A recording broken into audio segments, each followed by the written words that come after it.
Bueno, iba a comentar que el estado de bienestar lo ideó el canciller Bismarck, pero tú comentas que la sociedad nazi, ¿no? Que el primer estado de bienestar fue el nazi. Es así, ¿no? Es algo que comentas. ¿Por qué lo dices? Digo completo. Vamos a ver, el estado de bienestar surge de las necesidades militares de la burguesía alemana. La burguesía alemana se encontraba en el centro de Europa, tenía que librar una guerra en dos frentes y entonces necesitaba ganarse al pueblo. Entonces Bismarck es el primero que toma medidas ya en el siglo XIX, pues de tipo seguridad social, todo esto, ¿no? En realidad lo que hace también es destruir el movimiento obrero, porque necesidades que hasta entonces los obreros se habían satisfecho a sí mismos por medio de sociedades de apoyos mutuos, sindicatos, asociaciones de asistencia, todo esto pues se le empieza a minarlas cuando el Estado las ofrece y algunas son obligatorias, etcétera, ¿no? Esto es muy importante. En uno de mis libros explico cómo era antes la vida antes del estado de bienestar. Los trabajadores de todo tipo, no solamente trabajadores, digamos, de empresas, sino también del sector servicios y tal, pues se llamaba de cuello blanco, pues ellos satisfacían sus necesidades por medio de la ayuda mutua, desde la medicina, asistencia, por ejemplo, enseñanza técnica. Yo estudié un libro que lo explica con mucho detalle la situación aquí antes de la guerra civil. Hay que decir que cuando todo esto el franquismo lo destruye con la represión, da origen al hambre de los años 40, es decir, ya la miseria que había, porque no era tanto que también que no hubiera hambre, que no hubiera alimentos por la situación que estaba Europa, la Segunda Guerra Mundial, sino porque todos estos mecanismos de cooperativas, de ayuda mutua, no se podían hacer porque estaban prohibidos, ¿no? Entonces los años 50 es una etapa muy triste porque el individuo no contaba nada más que con él y con su familia, ¿no? Ya no había como antes. Pero claro, el franquismo, como no podía admitir que la gente se autoorganizara, pues creó el estado de bienestar con la famosa ley de 1963, ¿no? Esta ley crea el estado de bienestar que nosotros tenemos, solamente ha sido ligeramente retocada, ¿no? Lo que resulta de ahí es una sociedad muy individualista, porque las relaciones entre las personas horizontales ya no se dan tanto. Entonces lo que hace es el individuo estar conectado con una cúpula lejana, los diversos ministerios que te dicen cómo tienes que educarte o cómo tienes las pensiones y tal. Por ejemplo, el tratamiento que se da a la llamada tercera edad ahora es infecto, porque claro, una vez que se ha desintegrado la comunidad familiar y la comunidad vecinal, comunidad de ayuda mutua y de amor, pues a los individuos, y sobre todo en las ciudades, ¿qué les queda una vez que se jubilan y cumplen ya ciertos años? Pues les queda, pues una vida o estar encerrados en casa o deambular por las calles y tal, ¿no? Esto basta con ir a un pueblo para ver que allí la vida de los ancianos es muchísimo mejor que en las ciudades, incluso hoy. Igual la vida de los niños, ¿no? Pero, claro, por lo tanto, el estado de bienestar tiene que ser sustituido por la autoorganización de las personas para satisfacer sus necesidades de todo tipo, ¿no?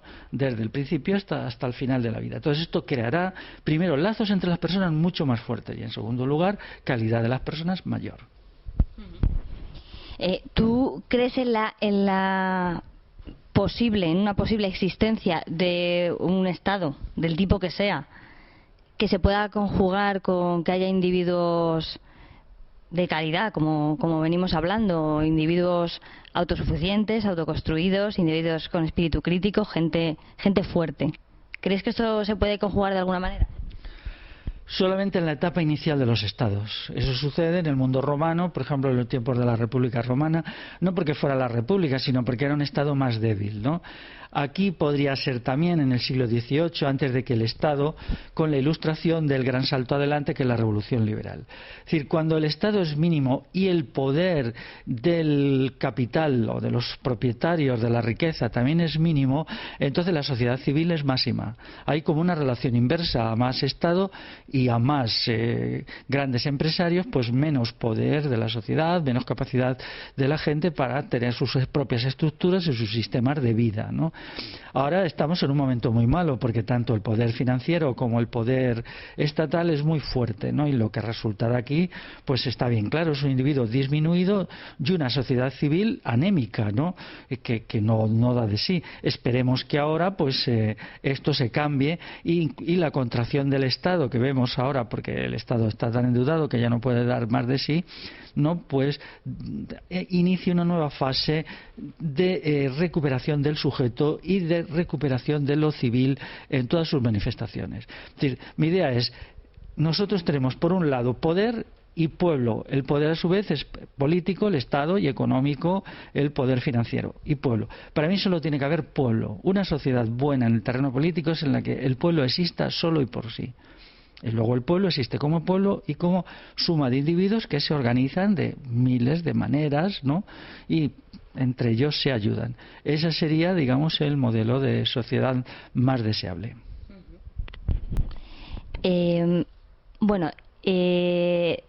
¿Tú consideras que la mejor forma de gobierno es la democracia o la mejor manera de gobierno conocida? Y bueno, dos preguntas en una. ¿Y consideras que ha habido en algún momento, porque bueno, doy por hecho que actualmente no existe, una verdadera democracia? Vamos a ver, la democracia es la participación de todas y todos los adultos en la toma de decisiones y en la reflexión colectiva. Teniendo en cuenta que la política es una parte de la vida, pero solo una parte, las decisiones políticas las tienen que tomar todas y todos y también ejecutarla el conjunto de la comunidad, de la sociedad, ¿no? Por lo tanto, el gobierno de representantes del pueblo, que es propio del parlamentarismo, ni es una democracia ni es algo admisible. Si gobiernan los representantes del pueblo, como sucede ahora o como sucedía en la Segunda República, no gobierna el pueblo, ¿no? Por lo tanto, todos esos sistemas de delegación tienen que desaparecer. ¿Que si ha existido alguna vez? Bien, empecemos. En Grecia no hubo democracia. La democracia ateniense es una estafa. Simplemente había unas asambleas en donde las oligarquías manipulaban al pueblo según sus intereses. No puede haber un sistema democrático mientras exista el Estado, porque si existe el Estado existe un aparato de coacción que es capaz de influir en la toma de decisiones. De la misma manera que no puede haber democracia si hay un poder económico que es ajeno a la voluntad de la gente. Es decir, si la gente tiene que tomar todas las decisiones, no puede haber otra instancia decisoria. Esto es de sentido común, ¿no? Entiendo que aquí sí existió, sobre todo en los pueblos prerromanos, por ejemplo, en los cántabros, en los astures, en los vascones, en lo que yo llamo pueblos libres del norte de la península ibérica, un sistema de participación directa. Sabemos que lo tenían explícitamente, hay documentos que lo dicen, que lo tenían los cántabros. En el siglo VI de nuestra era, los cántabros pudieron resistir, aunque perdieron la batalla con los romanos, pero no fueron totalmente romanizados. Igual los astures y los vascones consiguieron de alguna manera poco conocida zafarse de la dominación romana, ¿no? Luego, cuando se produce el colapso del mundo romano y después del mundo visigodo que le continúa, los pueblos libres del norte emergen y la revolución de la Alta Edad Media, que sucede a partir de los siglos VIII, es la confluencia entre estas sociedades antiguas, por así decirlas, que se gobernaban por sus asambleas, y el criterio cristiano de gobierno por asambleas y de no existencia de propiedad privada. Dejando aparte los prejuicios que tanta gente tiene hacia el cristianismo, que son el resultado de interpretar el cristianismo según aparece en la Iglesia Católica, si leemos los Hechos de los Apóstoles, que es un texto quizá del siglo I de nuestra era, veremos que allí establecen unas comunidades de cristianos que se caracterizaban por una existencia de propiedad privada y por el rechazo del Estado. Bueno, esto luego se constituye en el siglo VIII y da origen a lo que yo llamo la revolución de la Alta Edad Media. Y tenemos que esta revolución se realiza en el norte de la península. Crea los bienes comunales, es decir, la propiedad comunal, que incluso hoy sigue existiendo, y los regímenes de autogobierno locales, y también formas supralocales, comarcales, de gobierno por asambleas. Esta revolución, con todo, fue limitada, fue parcial, no culminó por razones que no sabemos, ¿no? Pero bueno, ahí estuvo, ¿no? Las experiencias históricas difícilmente son perfectas, ¿no? Lo perfecto y lo humano no es compatible. El ser humano, por definición, es imperfecto, ¿no? Porque es un ser para la muerte, es un ser agobiado por la idea de la finitud. Pero con todo, ese momento es un gran momento, y muchas de las cosas admirables que incluso existen hoy, como es el comunal, como es la convivencialidad, se crean entonces. La sociedad romana se había hundido en una abyección total. El mundo germánico que viene después pues no era mejor, y el mundo islámico que viene después no era mejor. Aquí el mundo islámico, el califato de Córdoba y todo esto no era más que el mundo germánico restaurado. Es decir, realmente aquí, cuando entran los musulmanes en España en el 711, lo que hacen es reconstruir el poder visigodo que se estaba cayendo abajo, ¿no? Es decir, es como un poder que tiene como muchas expresiones: la expresión romana, la expresión visigoda o germánica, y luego la expresión islámica. Todas ellas son formas de lo antipopular. Y entonces en el siglo VIII hay como una emergencia, y estas comunidades libres del norte se expanden. Es decir, se expanden porque se tienen que defender de la presión islámica, del robo de mujeres, de los saqueos de todos los veranos, de las racias, etcétera, ¿no? Entonces ahí surge una verdadera revolución que está basada en algunas categorías que sí ahora no serán útiles. Por ejemplo, la centralidad del sujeto. La eliminación del patriarcado completa, y lo digo, ahí están muchos foros municipales que dicen explícitamente, los foros municipales solo eran la ley municipal, dicen, este foro ha sido hecho por los vecinos de tal lugar, hombres y mujeres. El que enfaticen la expresión hombres y mujeres indica que ellos eran muy conscientes de la gran revolución que estaban haciendo cuando las mujeres establecían la ley municipal participando en las asambleas. Incluso hay algunas referencias a que las asambleas concejiles tenían participación de las mujeres, ¿no? Bueno, pues tenía centralidad del sujeto, centralidad de lo comunal como bienes comunales, centralidad de lo convivencial e importancia enorme de la asamblea.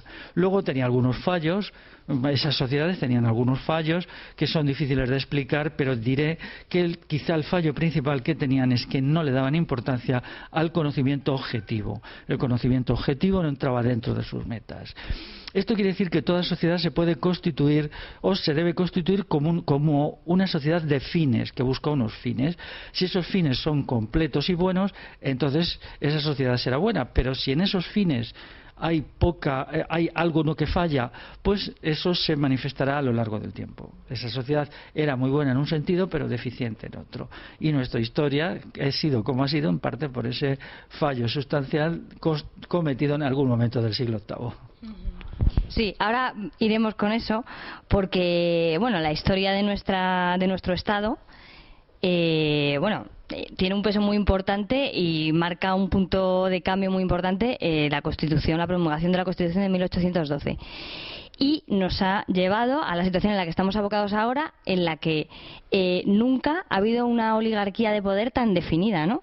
Y tan reducida, que se puede estimar, creo que te escuché en alguna ocasión hablar de unas 500 personas aproximadamente que detentan el poder del Estado.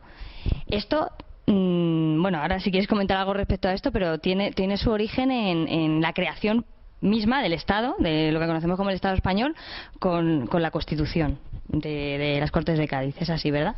Claro, ahora vivimos en un sistema hiperoligárquico. Quizás sean 500, quizá 1000, la cosa no cambia mucho, pero es una minoría la que toma todas las decisiones. Una minoría en el ejército, en las policías, en el poder financiero, en el sistema educativo. En realidad el pueblo luego está excluido, está completamente excluido. Es un sistema oligárquico. Luego se nos transmite lo que debemos pensar por los aparatos mediáticos, por el como llamo al extravagante actual, o sea, el arte extravagante, ¿no? Esta situación tan oligárquica, claro, nos priva de las libertades fundamentales, la libertad de conciencia, la libertad política y la libertad civil. Las sociedades actuales tienen que ser transformadas completamente, porque en sí mismas no son sociedades de participación. O sea, se nos intenta persuadir de que sí, pero en conjunto lo que podemos participar es muy, muy escaso. Por ejemplo, ningún padre ni ninguna madre puede intervenir en la fijación de los contenidos de la educación de sus hijas y hijos, ni siquiera en el método como van a ser educados. O sea, solamente en algunos colegios, que son muy caros, por cierto, y que no los puede pagar casi nadie, puedes elegir. El resto te lo han hecho y te tienes que... Esto no puede ser, ¿no? Esto no es una sociedad libre y esto no es una sociedad admisible. Por lo tanto, se crea con la Constitución de Cádiz. La Constitución de Cádiz es el segundo momento histórico de crecimiento del Estado. El primero puede ser el siglo XIII-XIV, que es cuando el Estado aparece aquí, el Estado castellano, que luego sería español, y luego es el gran momento. El Estado pasa de ser relativamente débil en el siglo XVIII a ser muy fuerte en el siglo XIX. Se recrece con instituciones, con leyes, con funcionariado, y ahora hay algo verdaderamente aberrante. Hoy el Estado se apropia del 44% del Producto Interior Bruto. Poder económico que luego utiliza al servicio del capitalismo, como vemos con la nacionalización de Bankia. Porque ¿qué significa eso? Que cuando los bancos y las empresas se vienen abajo, ahí está el Estado para inyectarles capital, ¿no? Por tanto, esto tiene su origen en la Constitución de Cádiz y en la que la han continuado tanto la Constitución Republicana de 1931, que es una copia de la de Cádiz, pero sin monarquía, o la actual de 1978, en vigor. ¿Y con qué fines crees que se promulgó esta Constitución? ¿Qué querían conseguir haciendo lo que hicieron, ¿no? Que fue crear de repente ficticiamente un poco de la noche a la mañana, ¿no? En 2 años que duró la preparación del texto. ¿Qué querían conseguir con respecto al Estado? ¿A qué fines obedeció eso y qué personas había detrás? Pues a crear un cambio en la correlación de fuerzas. El pueblo tenía un poder excesivo que tenía que ser reducido, ¿no? Entonces, aprovechando el momento de la guerra contra Napoleón, que les había permitido tener un aparato militar muy fuerte, pues entonces ellos deciden dar como una especie de golpe de Estado, un golpe de Estado por el cual el sujeto se le van a ir privando de más y más capacidades, prerrogativas. Por ejemplo, al eliminar el comunal a partir del decreto de 1813, que surge de la Constitución, pues elimina la libertad civil de las personas para poder manejar sus asuntos en tierras y en bienes que no eran de propiedad privada. No solamente tierras, hay que tener en cuenta que mucha de la industria de la época era comunal, por ejemplo, batanes, hornos, fraguas, molinos, todo esto era propiedad del vecindario, ¿no? Y el vecindario los gestionaba por procedimientos variados. Cada pueblo de una manera. Por lo tanto, pues esto ya es una pérdida muy grande de la libertad civil. De ahí va a llevar directamente al ascenso del capitalismo, con lo que el capitalismo significa denegación de la libertad en el acto de trabajar y en el acto de consumir, ¿no? Porque una vez que el capital, como ahora, tiene el poder, nos dice cómo tenemos que trabajar y nos impone un tipo de trabajo horripilante que es el trabajo asalariado.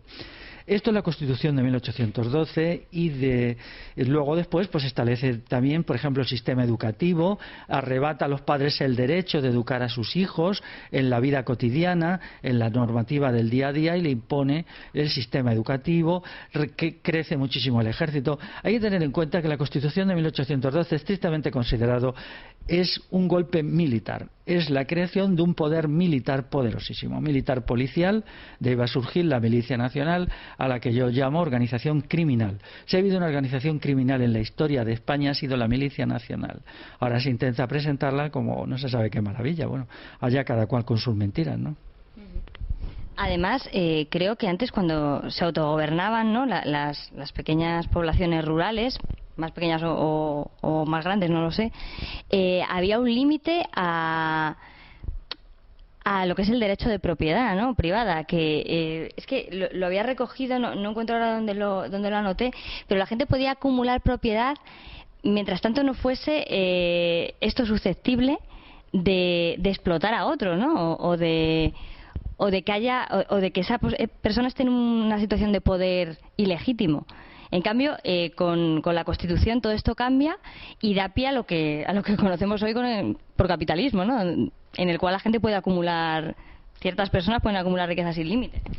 Claro, por ejemplo, cuando se estableció la libertad de explotación de la tierra, se permitió lo que antes no se podía hacer, que los bosques fueran talados.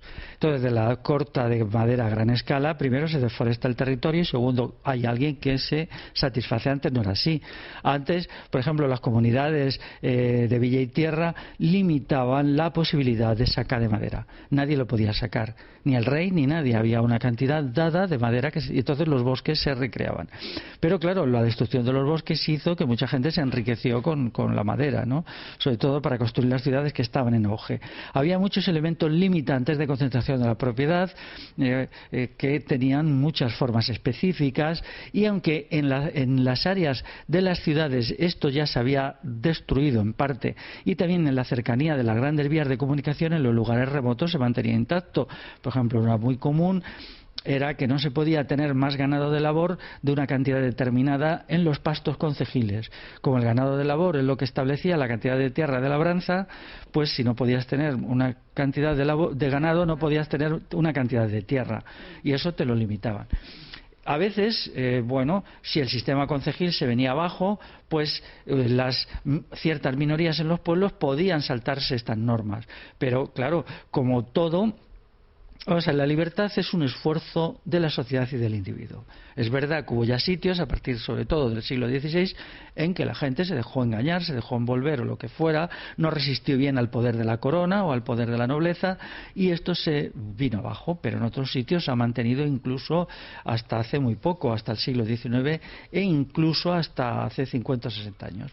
Todavía había muchas limitaciones. Por ejemplo, en los sistemas de regadío, la distribución del agua se hacía de tal manera que nadie pudiera apropiarse de todo el agua de riego, con lo cual nadie podía tener grandes extensiones de regadío.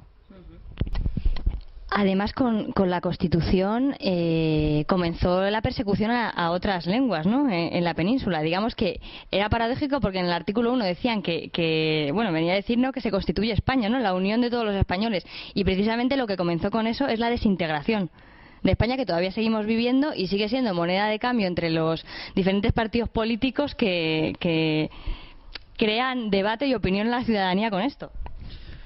Bueno, claro, vamos a ver, cuando se intentó crear un Estado unificado, que antes no lo había habido, pues entonces las lenguas de los territorios molestaban. Daros cuenta que hasta la Constitución, por ejemplo, existían las Cortes de Navarra, y allí la gente de Navarra tenía su sistema y sus Cortes todavía se reunieron en 1828 por última vez. Y entonces establecían sus leyes, que eran sus propias leyes. En Cataluña, aunque ya había sido abolida la legislación específica con los decretos establecidos por Felipe V, toda la normativa, pero la lengua seguía siendo la propia y la específica, y claro, esto era poco compatible con la creación de un Estado unificado y de un ejército unificado. Para que el ejército fuera unificado tenía que haber una sola lengua, que era la lengua de mando. Puesto que los oficiales eran castellanos, toda la gente tenía que entender la lengua de la oficialidad. Entonces empezó todo el forcejeo con las lenguas no castellanas. Este forcejeo se hizo en la escuela mucho, se metió, pero también se hizo en las instituciones. Una vez que el Estado empezó a tener características ya muy crecidas y el sujeto tenía que tener muchas relaciones con el Estado, pues estaba obligado a aprender la lengua del Estado.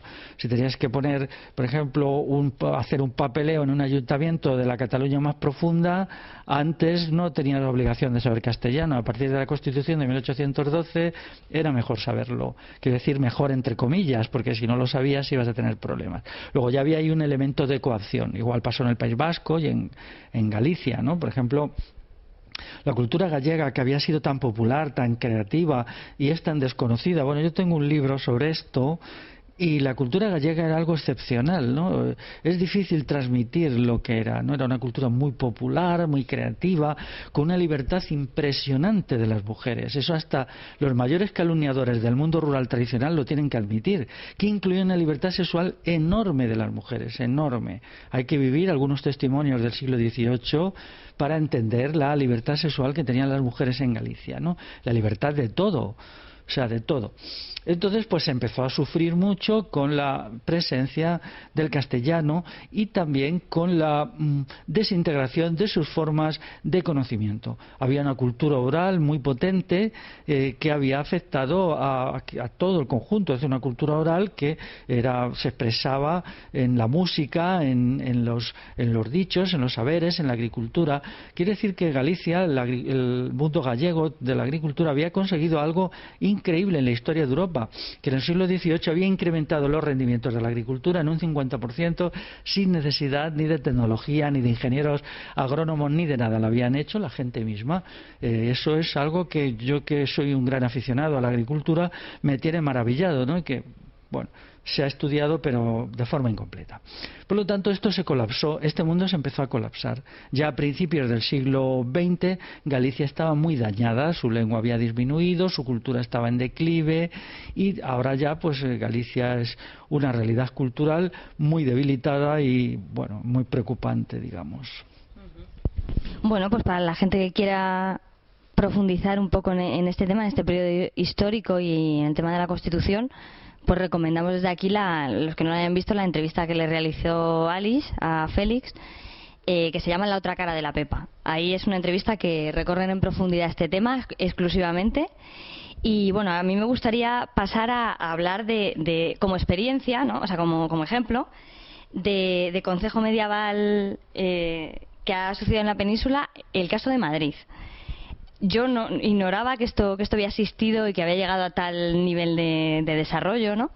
Y también creo que, por el contrario de lo que puede pensar mucha gente, que en la época medieval, hasta el siglo XIV, el poder de los reyes era un poco figurativo, ¿no? La gente no estaba tan, digamos, tan castigada, ¿no? o tan esclavizada. Entonces, esto fue en el año 1202, si no me equivoco, ¿no? Que hay textos que recogen todos esos fueros que había de derecho consuetudinario que regulaban los diferentes aspectos de la convivencia, ¿no? entre las personas. Cuéntanos un poco en qué consiste. Claro, el Fuero de Madrid de 1202 es un documento que se conserva la mitad. O sea, es un fuero extenso. Fuero quiere decir solo ley municipal, ¿no? Tiene una característica muy curiosa que dice en su preámbulo que está escrito por los vecinos de Madrid. O sea, dice el Concejo de Madrid ha hecho el fuero, ¿no? Quiere decir que la organización asamblearia en Madrid, en la época, Madrid tenía 10 parroquias. 10 parroquias significa que había 10 iglesias en las cuales se reunían los vecinos. Las iglesias de la época eran mucho más que un lugar de culto, era un edificio que se usaba para muchas cosas, ¿no? Y entre otras cosas para la reunión de la asamblea concejil. Por lo tanto, cada uno de estos barrios se reunía en su iglesia, eran iglesias pequeñas, la única que queda todavía, aunque muy transformada, que puede tener el tamaño de la época, es la de San Nicolás, cerca de la calle Mayor. Y luego pues ahí se elegía, me parece que eran 2 personas que formaban el Concejo de Madrid, entendido como organismo gubernativo, ¿no? Por lo tanto creo recordar que eran 20 personas, quizá hubiera 2 personas más que cumplían una función como de control o mediación en caso de conflictos, pero el poder de decisión estaba en la base, era la base asamblearia. Entonces cuando había algún problema se debatía en cada una de las 10 asambleas, ¿no? Y las decisiones que se tomaban eran las que se realizaban. ¿Era la villa de Madrid? Sí. Y luego los pueblos. Sí, su tierra. O sea, el fuero afectaba a lo que se llamaba la villa de Madrid y la tierra. La villa entonces tendría unos 3.000 habitantes y luego la tierra me parece que eran 19 aldeas, que son hoy ya barrios de Madrid, como los 2 Villaverde, los 2 Carabancheles y tal. Entonces formaban una comunidad de villa y aldeas. Villa y aldeas que se regían por una misma normativa y mantenían pues una comunidad de comunales, una comunidad de pastos, pero sobre todo de decisiones. Por lo tanto, podrían ser quizás 5.000, 6.000 habitantes, 3.000 de la villa y otros 3.000 de la tierra, ¿no? Y era un sistema bastante flexible en el cual era el propio vecindario el que tomaba sus decisiones.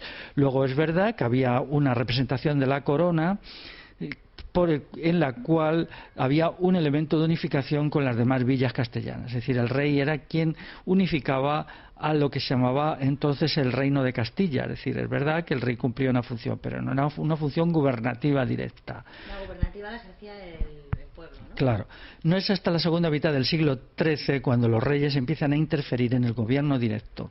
Pero además ese concejo no solamente tomaba decisiones políticas como hacer el fuero, que era la ley municipal, sino también decisiones económicas, regulaba la economía, regulaba la entrada y salida de bienes.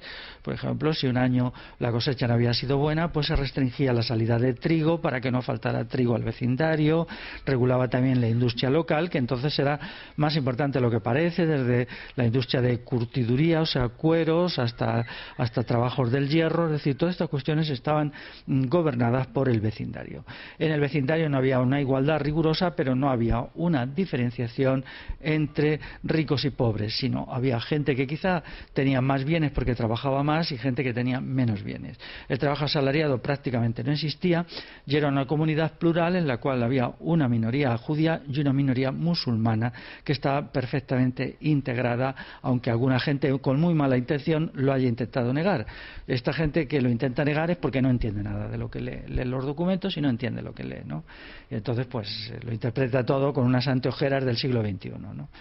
Y eso funcionó bastante bien hasta que surge un fenómeno de degradación. Los sistemas asamblearios son difíciles de mantenerse en el tiempo porque exigen un sujeto de calidad. Entonces llega un momento que la gente se cansa, es así, y entonces el poder de la corona se hace creciente. Y entonces el concejo abierto es sustituido por el concejo cerrado en el año 1346 por Alfonso X. Alfonso X, ya los representantes, mejor dicho, portavoces de las asambleas de barrios, ya no son los que rigen el gobierno de Madrid, sino un concejo cerrado nombrado por el rey. Es el rey. Entonces ya se entra en la etapa del concejo cerrado. Quiero decir que en las aldeas de Madrid tenían su concejo abierto, su comunidad vecinal. Es decir, que no es que, como ha dicho también otra gente malintencionada, Madrid mandaba en sus aldeas. No es verdad. Se compartía un derecho y una normativa, pero por ejemplo en Villaverde, los dos Villaverdes eran los propios vecinos y vecinas los que tomaban las decisiones. Lo que pasa es que había unas comunidades, por ejemplo comunidad de consumo que no eran diferenciados, es decir, había unas ferias comunes, un intercambio de productos, y no, que eso luego no sucedía con, a lo mejor por ejemplo con villas que estaban más al sur, en las cuales ya era distinto, es decir, era una comunidad de convivencia. Entonces esto es muy interesante. Lo que sabemos de ello no es todo, sobre todo porque quien podía aportar conocimiento se dedica a denigrar esto. Casi todos los historiadores medievales pues se dedican a fastidiar todo lo que pueden y a escribir textos de lo más insultante, ¿no? Es curioso, más que historiadores son insultadores, ¿no? Pero bueno, allá ellos, ¿no? Sí. Y también ejercían papel de administración de justicia, ¿no? No había un poder judicial, por decirlo de alguna manera, o algo parecido, o sucedáneo. No había nada de eso, sino que era la propia gente. ¿Dirías que vivían en relativa armonía? Bueno, dentro de lo posible, sí. Es decir, el ser humano es apto para lo mejor y para lo peor, ¿no? No puede existir una comunidad humana, ni nunca va a existir, en la que no haya gente que infrinja normas, que haga daño a los demás y que incluso requiera ser sancionada. De ahí que toda sociedad tiene que basarse, incluso la sociedad más moral, tiene que tener un derecho. El derecho es siempre, pues, si alguien hace algo malo, pues tiene que responder por ello, ¿no? Pero entonces no se hacía a través de jueces profesionales, sino que era la propia asamblea concejil la que escuchaba respecto a los delitos y tomaba decisiones. ¿De acuerdo a qué? Pues a un derecho no escrito, porque el derecho que se escribe en el Foro de Madrid era el derecho que existía en Madrid. Era un derecho normal, es decir, se basaba en una idea de justicia natural. La justicia natural, todo ser humano la lleva dentro de sí y puede entenderla. Todos sabemos que no se puede golpear a nadie impunemente, que no se puede robar los bienes de otro, que no se puede... Todo eso. Entonces, cuando alguien llegó y decía, este me ha golpeado, pues vale, pues si te ha golpeado te tiene que resarcir, ¿no? Y si ha matado a alguien, pues tenemos que tomar una decisión. ¿Qué hacemos? ¿Le ahorcamos a él o somos más benévolos, ¿no? Algunos fueros eran bastante duros y el que que la hace la paga. Otros eran más benévolos y creían que un delito de muerte no se castigaba con la muerte, ¿no? Había fueros, por ejemplo, que el delito de violación de mujeres era considerado como una cuestión gravísima, ¿no? El delito de homicidio, o sea, de muerte de personas, y la violación de mujeres eran los dos delitos más castigados. Y eso es así. Sin embargo, luego había otros pues que establecían una normativa muy curiosa, como el Foro Viejo de Alcalá, que, bueno, pues diferenciaba según qué mujeres, ¿no? Bueno, era una cosa muy graciosa. O sea, pero ¿eso qué significa? Que se reunían las vecinas y vecinos y a su entender hacían la ley de allí. Entonces, hay fueros muy distintos, pero eso también le daba mucha variedad y mucho encanto. Y eso demostraba que ellos eran soberanos cuando lo hacían, ¿no? ¿Y en qué crees que se parece las asambleas que ahora se están realizando, se han venido realizando a partir del 15M, cuando ha surgido todo el movimiento? ¿Crees que tiene algo que ver con aquellas asambleas? Claro, tienen que ver. Lo que pasa es que son dos momentos históricos muy distintos. En aquella época, en el siglo XII y XIII, no había un poder, estaba el rey tenía a su alrededor un cierto aparato, tanto aparato administrativo como militar, pero era un poder limitado. Todas las villas tenían su propio poder militar, estaban las milicias concejiles, las de Madrid eran muy famosas, pero luego estaban también aquí en Escalona, por ejemplo, las milicias concejiles de Escalona, que eran los vecinos en armas. Claro, una comunidad humana que quiera ser libre tiene que basarse en un cierto poder coactivo. Siempre existe la libertad como peligro. Nunca podré llegar a una sociedad en que se diga, bueno, ya somos libres y ahora dormimos. No. De la misma manera que el individuo siempre estará en peligro, en peligro de perder lo que es. Es decir, si nosotros nos relajamos, entonces nos degradamos como personas. No puede haber relajación, siempre tiene que haber hasta el momento de la muerte una tensión, un estar de pie. Y en la sociedad es igual. Por lo tanto, en la época se creía que no se podía delegar la libertad en nadie, que la libertad tenía que ser algo que los vecinos y vecinas defendieran. Entonces, eso se ha perdido, ¿no? Claro. El valor de la libertad como el valor máximo. Claro, ahora la libertad te las otorgan. ¿Qué es esto de que la libertad te la otorguen? Es un escándalo. Quien te otorga la libertad te la puede quitar. Nadie puede otorgar la libertad. La libertad tiene que ser algo que es nuestro esfuerzo colectivo. Si queremos una sociedad libre, tenemos que construirla y mantenerla nosotros. Y aunque consiguiéramos hacer una revolución maravillosa y triunfar, dentro de 1000 años la libertad seguirá estando en peligro. Siempre. Y lo humano seguirá estando en peligro. Y eso es malo y es bueno. Es bueno porque eso nos es un acicate para que no nos dejemos derrumbar en la idea de que lo hemos logrado todo. Porque entonces sería una sociedad perfecta con unos seres degradados. Entonces, en la época se procuraba que todas las funciones estuvieran en la propia comunidad vecinal. Daros cuenta que en una población de 3.000 habitantes se conocían todos. Todas y todos, o sea, allí todo el mundo era, incluso en gran medida hasta eran familia, a lo mejor una familia, pues eran familias, se encontraban en la calle, se encontraban en los trabajos, por lo tanto era una comunidad muy unida. Esa experiencia de comunidad unida en donde se confían los unos en los otros no es asequible a la persona moderna. Quizá nosotros podamos tener internet, podamos tener muchos chismes y bla bla bla, pero no podremos tener esa experiencia. Es orgiástica, maravillosa, es una realidad maravillosa porque es el amor realizado. Como mucho hoy podemos tener la experiencia de un amor personal en el sentido pareja o lo que cada cual quiera tener, pero no podemos saber qué es pertenecer a una comunidad humana regida por el amor, y eso no lo podremos conocer hasta que no destruyamos la sociedad actual, que es la sociedad del Estado y del capitalismo, por lo tanto del odio. La sociedad actual es una sociedad del odio y eso se observa en todo, ¿no? Entonces, claro, a mí me hace mucha gracia cuando los historiadores actuales, que no se cuestionan que nosotros somos una sociedad del odio y en el mejor de los casos de la indiferencia, se ponen a estudiar el Foro de Madrid de 1202 sin entender nada. Pero bueno, vosotros lo primero que tenéis que hacer es hacer una tabla rasa en vuestro cerebro, decir, a ver, yo estoy estudiando algo completamente distinto de lo que conozco. Claro. Porque no puedo dar un salto de 800 años. Métete en esa gente y entiende cómo era su sociedad. Y no vayas allí con ellos suficiente decir, no, es que esto es una tontería. No era una tontería. Lo que pasa es que ellos eran imperfectos, claro, lo eran. O sea, claro que sí. Y nosotros somos imperfectos y esos historiadores superlistos son todavía más imperfectos. Claro. Bueno, ¿y qué análisis y qué balance haces del movimiento 15M? ¿Consideras que podríamos estar gobernados cuando este sistema se venga abajo, que ya se está viniendo abajo, por un sistema asambleario?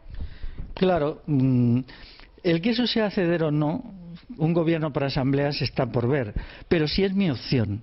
Es decir, es mi opción. Otra cosa muy distinta es que en algún momento de la historia se pueda hacer. Yo espero que sí, y en el siglo VIII o IX se estuvo muy cerca de ello. No llegó a ser un gobierno por asambleas total, pero estuvo cerca, ¿no? Como yo digo, de un gobierno de un cuasi gobierno de asambleas, ¿no? Faltaron ahí algunas cositas. Quizá en una futura sociedad lo logremos al 100%. Yo estoy segura que sí, y más pronto que tarde. Pero, bueno, el 15M es una aproximación. Es curioso que ha surgido como de la memoria colectiva, ¿no? El 15M, de todas maneras, está en una fase de retroceso y semidesintegración, porque ha olvidado que su meta tenía que ser la regeneración social y no simplemente la reivindicación de mejoras y ventajas. Esas son dos cosas distintas, ¿no? O sea, un movimiento que busca la regeneración social puede tener una parte reivindicativa, pero si es todo reivindicativo, entonces ya no es de regeneración. Porque, por ejemplo, ¿en cuántas asambleas del 15M se está hablando de crear una sociedad convivencial? Que yo sepa, en muy poquitas. Sin embargo, eso es una cosa súper urgente. Es muy urgente, ¿no? Porque eso afecta a muchos aspectos de nuestra vida. Es verdad, incluso que con lo que ahora se nos viene encima, con el derrumbe del estado de bienestar y tal y cual, incluso nuestra vida diaria vamos a depender de satisfacer muchas necesidades básicas de lo convivencial más que de lo estatal. Por lo tanto, sería más interesante esos debates que otros por ahí que son más o menos peregrinos, ¿no? Con el dame de siempre, vamos a pedir al Estado cuando ya el Estado, pues, ¿qué te va a dar si el Estado está en bancarrota, ¿no? Claro. Entonces, ¿cómo recuperar el 15M o otros movimientos como un movimiento de regeneración integral de la sociedad, que busque la mejora de la sociedad y la mejora del individuo? Esto, pues, bueno, no sé, yo ahí ya estoy un poco decepcionado, pero no del todo. Sigo pensando que quizá haya un momento, todo va por flujos y reflujos, ahora hay un reflujo, quizá el 15M se pueda regenerar. Reactivar, ¿no? Exactamente. Creo que estás elaborando un proyecto que a 10 años vista, ¿no? Para implementar a 10 años vista, de revolución. Y tú comentas que para que la revolución triunfe tiene que ser completamente desinteresada. Es decir, que el único motivo que mueva a la gente a esa revolución es el bien común. Que en el momento que haya un interés particular, se vuelve una revolución burguesa. Me imagino que todo esto, en este plan que estás haciendo en plazo de 10 años, es un proyecto integral, holístico y basado en eso, ¿no? En el interés común y en la solidaridad. Claro. A mí me inspira eso una frase de San Francisco de Asís, que cito en uno de mis libros, que dice: yo necesito muy poco y lo que necesito muy poco, que es una verdad, ¿no? Si al fin y al cabo miramos cuáles son nuestras necesidades como personas, son muy escasas, ¿no?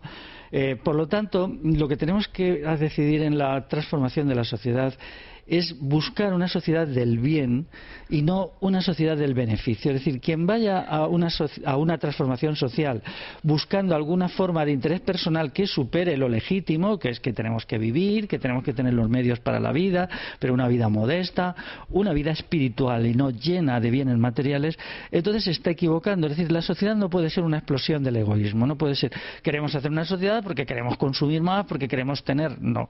Queremos hacer una sociedad una revolución porque queremos crear una sociedad que sea buena en el sentido moral y en el convivencial y en el intelectual, en la que predominen valores que estén mucho más allá de ventajas inmediatas como la libertad de conciencia o la relación y la calidad del sujeto. Esto es importante porque las revoluciones del pasado, que tenían como meta una mejora de lo material o una búsqueda del interés de los implicados en estas luchas, no han funcionado. Porque claro, si yo quiero mi interés particular, pues acabo buscando una propiedad, un poder sobre los demás. Entonces todas estas cuestiones, claro. Y esto es muy interesante. Mira, ayer acabo ya, estuve hablando con una persona que no conocía, que me presentó un amigo, y él, que no nos conocíamos de nada, estábamos pensando en lo mismo exactamente, ¿no? Cómo un momento histórico hace que personas confluyan sin conocernos en una misma idea. Y el proyecto de esta persona era cómo hacer que el egoísmo desaparezca de nuestras vidas. ¿no? Como meta personal y como meta social. Y me pareció muy interesante, por más que con él solo pude hablar un ratito y bueno, no conozco bien espero poder. Y esto, si cuajara, podría aportar muchísimo. Si cuajara como estado de ánimo, que bueno, por ahora la verdad es que hay algo, pero no mucho. Bueno, pues yo deseo que este proyecto que estás desarrollando se pueda llevar a cabo, que mucha gente con ideas que ya está surgiendo, que puedan unirse, que se pueda ir creando ese tejido social, que es lo que tenemos que hacer ahora, y que eso dé para grandes cosas. No nos queda mucho tiempo para hablar de iniciativas que ya hay, un poco dispersas todavía, pero bueno, quizá en otra ocasión podamos hablar. Claro que sí. Y te agradecemos mucho este ratito que nos has brindado. Y yo terminar simplemente con una conclusión y con una pregunta para que la gente pues un poco piense en ello, ¿no? La pregunta es si de verdad se quiere una sociedad, valga la redundancia, de la verdad, si estamos dispuestos a encarar esta verdad y si estamos dispuestos a esforzarnos en el sentido de dar lo mejor de nosotros mismos por la libertad y el bien común. Si la respuesta a todo esto es sí, de mucha gente que nos estéis escuchando, el resultado va a ser que sí, yo estoy segura. Así que nada más, hasta la siguiente entrevista y muchas gracias a todos.